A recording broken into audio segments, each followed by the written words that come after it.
Good morning student. सामाजिक विज्ञान भूगोल पार्ट 2 वन्य एवं वन्यजीव संसाधन के कुछ महत्वपूर्ण टॉपिक्स को हम इस वीडियो के माध्यम से समझेंगे। हमने हमारे पहली वीडियो में देखा था कि जैव विविधता के अंतर्गत IUCN ने किस प्रकार से विभिन्न जाति तथा पशुओं तथा वनस्पतियों को विभिन्न श्रेणियों में विभाजित किया था। अब इस वीडियो में हम देखेंगे कि जैव विविधता के खतरे के क्या कारण है या जैव विविधता के विनाश के क्या कारण है भारत में।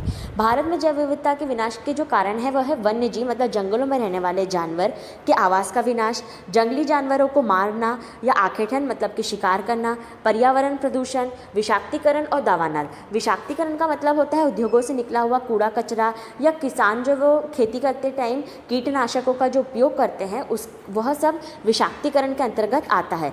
इसके बाद दावानल क्या होता है? दावानल मतलब होता है जब कि जंगल के किसी एक क्षेत्र में आग लग जाती है या पूरे जंगल में पूरे क्षेत्र में यदि आग लग जाती है तो उस क्षेत्र में आने वाले जितने भी पशु पक्षी या वनस्पति होते हैं वह सब क्या हो जाती है, नष्ट हो जाती है। तो उस जंगल की जो जैव विविधता है वो पूरी तरह से उसका विनाश हो जाता है।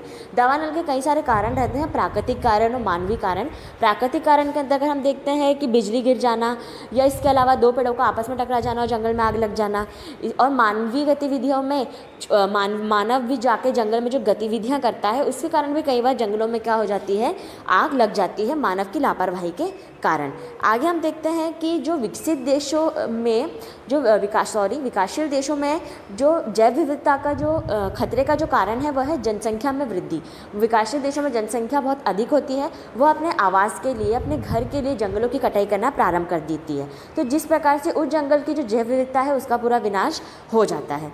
हम देखते हैं कि जो विकासशील देशों के नागरिक है वह प्राकृतिक संसाधनों का उपयोग कम करते हैं विकसित देशों की तुलना में।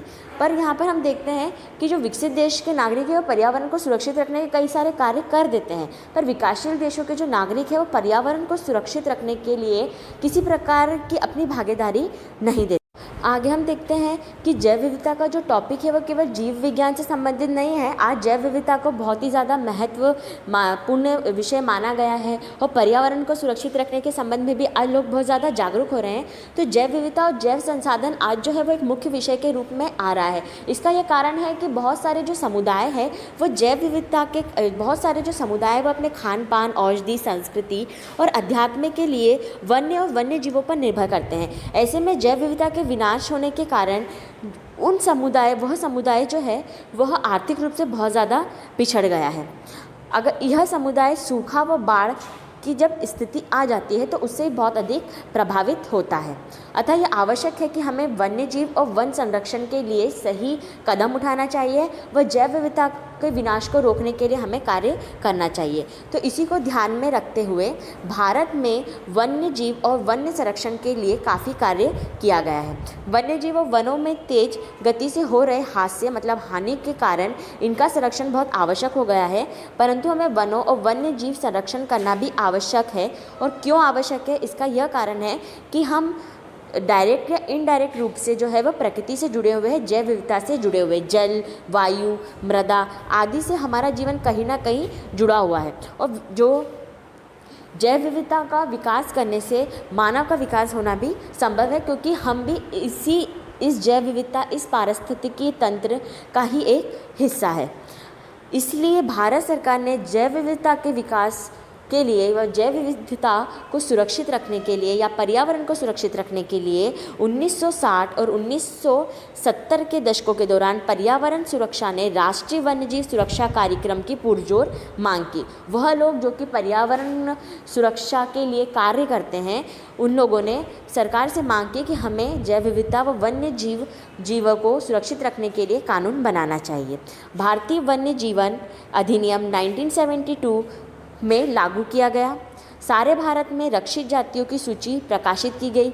इस कार्यक्रम के तहत बची हुई संकटग्रस्त जातियों के बचाव पर और शिकार पर पूर्ण तरह से प्रतिबंध लगा दिया गया और वन्य जीव आवासों जहाँ पर जंगली जानवर रहते हैं उनका कानूनी रूप से उनको संरक्षण प्रदान किया गया। इसके पश्चात केंद्र सरकार व अन्य कई राज्य सरकारों ने राष्ट्रीय उद्यान और वन्य जीव पशु विहार स्थापित किए, जहाँ पर जंगली जानवरों को रखा जाता है वह सुरक्षित रूप से वहाँ पर रहते हैं। केंद्र सरकार ने कई परियोजनाओं की भी घोषणा की जिनका उद्देश्य गंभीर खतरे में पड़े हुए कुछ विशेष वन्य प्राणियों को रक्षा प्रदान करना था। इनमें कौन कौन से जानवर रखे गए, जैसे कि बाघ, एक सींग वाला गेंडा, कश्मीरी हिरन, हंगूल और 3 प्रकार के मगरमच्छ जैसे कि जलीय मगरमच्छ, लवणीय मगरमच्छ और घड़ियाल। इन सभी जानवरों की सुरक्षा करने के लिए कई परियोजनाओं को बनाया गया क्योंकि ये संकटग्रस्त जातियों में आ रही थी। आगे हम देखते हैं, एक महत्वपूर्ण हमारा टॉपिक है वह है बाघ परियोजना।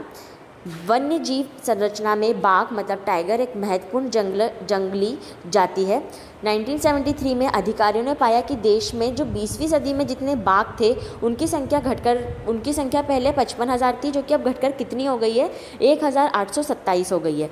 बाघों को मारकर उनका व्यापार करा जाता है, बाघों की चोरी की जाती है और बाघों की खालों और हड्डियों का इस्तेमाल करके एशिया के क्षेत्रों में जो है वह दवाइयाँ बनाई जाती है। तो ऐसे में बाघों की संख्या दिन प्रतिदिन क्या हो रही थी, कम हो रही थी।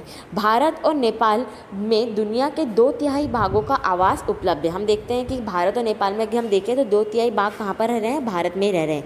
अतः इन देशों में शिकार, चोरी और गैरकानूनी व्यापार करने वाले जो मुख्य कार्य थे उनको हमें ख़त्म करना था। इसके लिए प्रोजेक्ट टाइगर विश्व की बेहतरीन वन्यजीव परियोजनाओं में से एक है। टाइगरों की रक्षा करने के लिए, सुरक्षा करने के लिए हमने प्रोजेक्ट टाइगर जो नाम से एक परियोजना चलाई थी। आप इसको भी ध्यान रखेंगे, महत्वपूर्ण प्रश्न आ सकता है, जिसकी शुरुआत 1973 में की गई थी।